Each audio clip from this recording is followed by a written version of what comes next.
Again, I can't leave for 3 MFing days without you mofos burning the world to the ground. So, Michael Pierce, Minnesota Vikings, only big ticket free agent signing this offseason, nose tackle, absolute stud, was going to be a beast in the middle of the Zimmer Hellfire defense.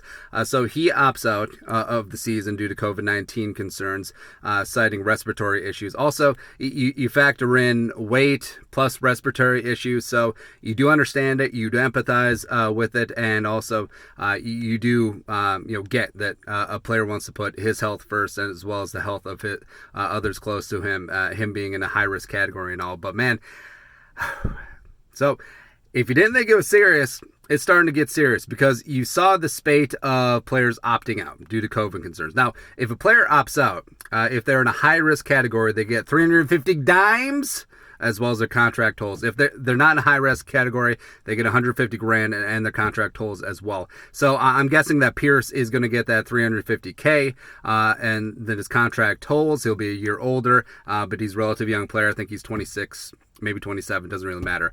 But he'll be with the Vikings next season going forward on that 3-year, $27 million deal. So, yeah, you do understand he's doing it for himself. Props for him to doing that, as well as you've seen a number of players, mainly backups, opting out. Marcus Cannon opting out, Patrick Chung, Laurent, the doctor, offensive lineman from the Chiefs, he opted out. He was the first one. So now you have Michael Pierce is groundbreaking. So now with Pierce, yes, he does have pre-existing conditions and respiratory issues, but now you have a starting player, star player, opting out. So now I think you may see more. So this is getting real, and the deadline to opt out, there's a hard deadline. I believe it's Monday.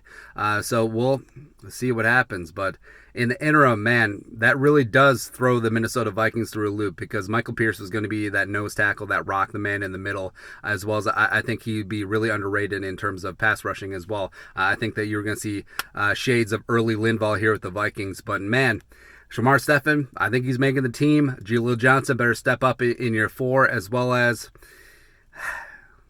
that's really it. That's really about it. So, oh boy, it's getting real. But Michael Pierce opting out, great. Skull, no production value.